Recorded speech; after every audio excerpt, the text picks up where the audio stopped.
I am 79 years old. I have a lemon tree in my backyard that nobody waters but me. I have a porch swing that nobody sits on but me. And I have a Tuesday morning so quiet that the only sound is the percolator finishing its last exhale, and me, standing in my bathrobe, deciding whether I want oatmeal or eggs. I choose eggs because I can. That might sound like nothing to you, but if you had lived the life I lived before I made the decision I'm going to tell you about today, you would understand why choosing your own breakfast without consulting anyone is not a small thing.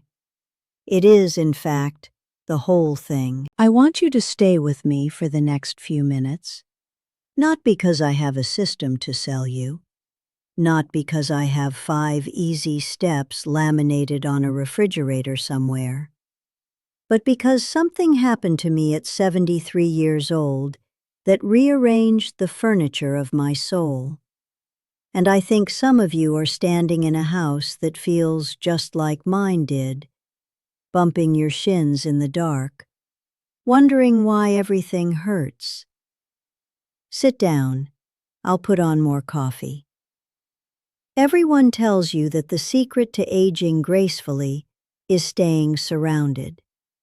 Stay close to family. Say yes to Sunday dinners. Keep the grandchildren's drawings on the refrigerator and the back door unlocked. The magazines with the silver-haired women on the covers all say the same thing in different fonts. Connection is the antidote to loneliness. Community is the cure. You are only as old as the people who still call you. And I believed it. For decades, I organized my entire life around that belief. My name is Renly, and for 41 years, I was the kind of woman who held everything together by never letting go. I raised my children in a house where the kitchen light was never turned off before 10 at night. My daughter Solange lived 40 minutes away. My son Bastian lived in the same town. I had a sister, Corva, who drove over every Saturday to drink decaf and rearrange my spice cabinet, even though I had told her 17 times that I prefer alphabetical and she prefers culinary category. I had a neighbor, Tilda, who used the spare key I gave her in 1987 and never once thought to knock. I cooked for everyone. I listened to everyone. I kept a calendar on the wall with so many different colored pens marking everyone else's appointments that it looked like abstract art. Solange's orthodontist in green, Bastian's soccer in red, Corva's doctor visits that she didn't want her husband to know about in pencil, erased afterward. My own appointments, if they existed at all, were written on the back of grocery receipts and forgotten in coat pockets. I thought I was thriving. I thought this density of need, this being essential to so many people, was the same thing as being loved. I was not thriving. I was a lighthouse that had forgotten it was made of stone. I had spent so many decades shining for other ships that I had let the sea come in through the cracks without once asking whether anyone was watching the shore I was standing on. The moment I understood this was not a dramatic one. It didn't happen during a hospital stay or at a funeral. It happened on an ordinary Wednesday in October. I had just spent 3 hours helping Bastian move furniture into his new apartment. My lower back had been troubling me for 6 weeks, but I didn't mention it because Bastian had enough going on. I drove home, walked through my front door, sat down on the bottom step of my staircase, still wearing my coat, and realized I couldn't remember the last time anyone had asked me how I was sleeping. Not how I was managing. Not whether the pipes in the basement were fixed yet. How I was sleeping. I sat on that step for a long time. I thought about my neighbor Delphine. Delphine was 71 and had done everything the magazine suggested. She'd stayed close, stayed available, stayed necessary. Her daughter lived in the attached unit of a duplex they'd purchased together. By every outward measure, Delphine had solved the problem of aging alone. But when I would see Delphine at the mailbox, there was something in her eyes that I can only describe as the look of a woman who has slowly handed over every room in her house until she was living in the hallway. She smiled. She was grateful.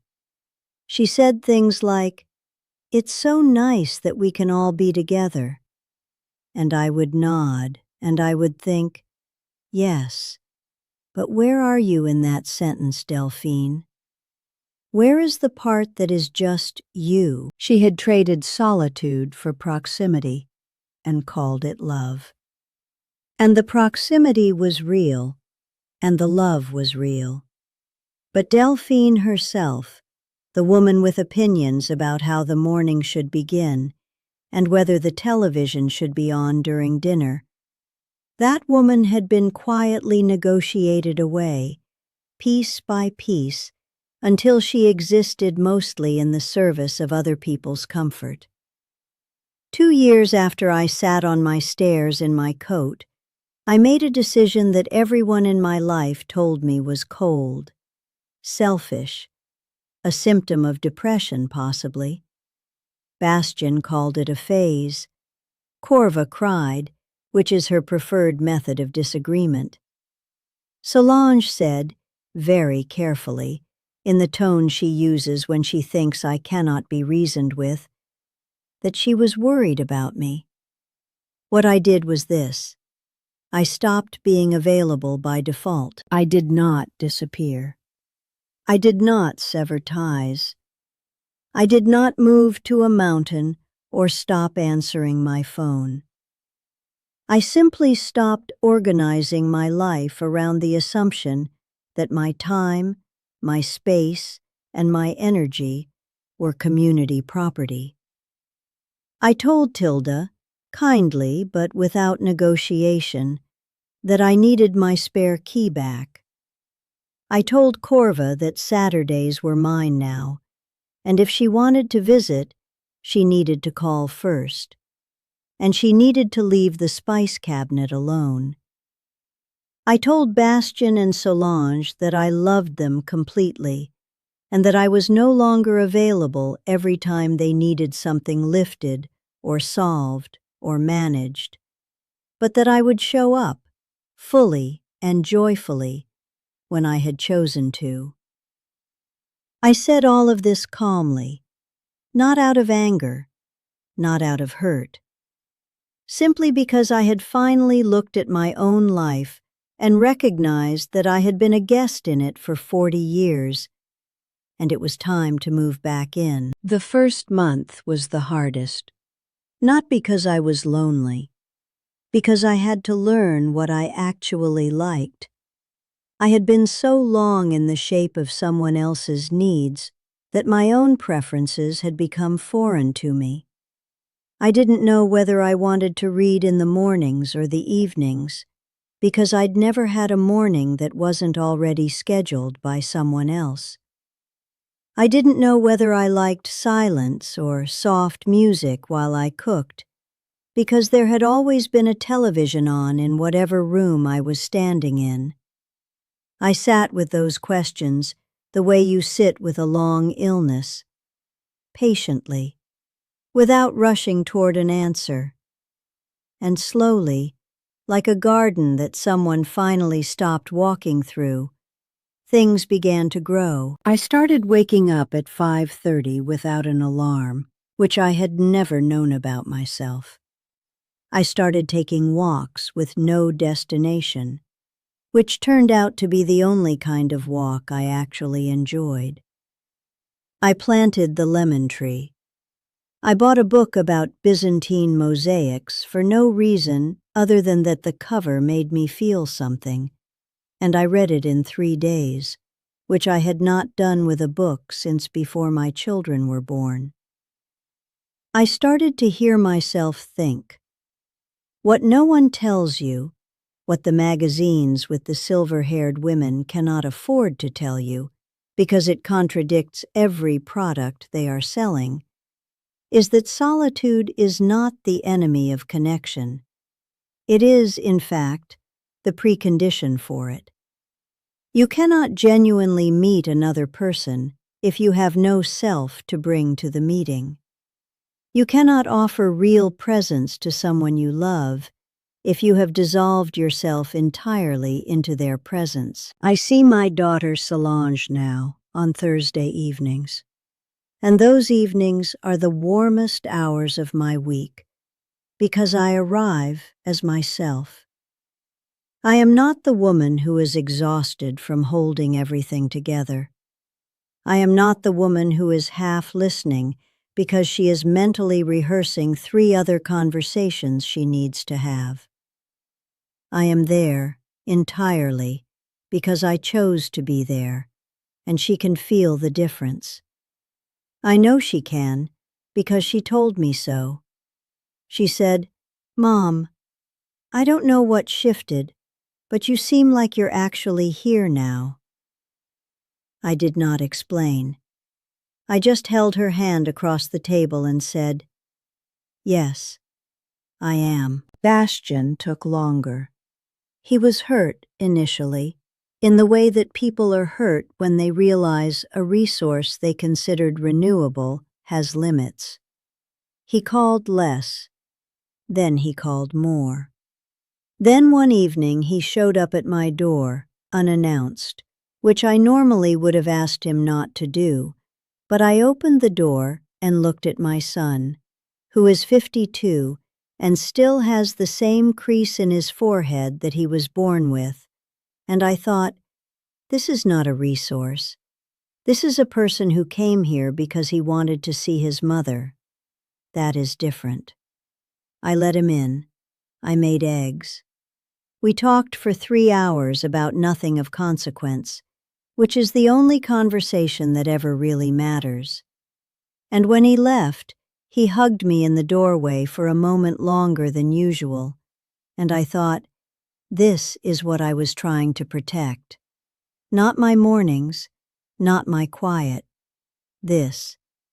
The realness of a moment between 2 people who chose each other that evening, freely, without obligation. That is what I was trying to get back. I am not telling you to cut your family off. I am not telling you that love requires distance. I am telling you that if you have spent decades being the person who holds everything together, you have probably lost track of whether the thing you are holding together is your family or your fear. Fear of being unnecessary. Fear of being forgotten. Fear that if you stop being needed, you will stop being loved. I know that fear. I built my life around it for 40 years. What I learned, very late, and at considerable cost to my lower back and my Tuesday mornings, is this. You cannot be truly held by anyone until you have stopped gripping everything. The open hand receives. The clenched fist holds nothing but itself. I have a lemon tree that is 3 years old and already taller than my kitchen window. I did not plant it for anyone. I planted it because I wanted to watch something grow without needing it to perform. Some mornings I stand in the backyard with my coffee before the neighborhood is awake, and I look at that tree, and I think about all the years I spent making myself smaller in rooms full of people, and all the space I have found now in a yard full of no one. The silence is not empty. The silence is full of me. And I am, at 79 years old, finally enough to fill it. If this conversation reached somewhere inside you that usually stays quiet, I want you to know you are not alone in that feeling. And if you are sitting with a life that has become a long list of other people's needs, with your name nowhere on the page, maybe it is time to pick up the pen. Come back next week. I want to talk about what happens after you make the decision. Because the decision is the beginning, not the end. And there are things nobody warns you about when you finally start choosing yourself. And I have made enough mistakes that I can save you at least 3 or 4 of them. Subscribe if you would like to keep sitting with me. I'll leave the porch light on. Take care of yourself, whatever that means for you.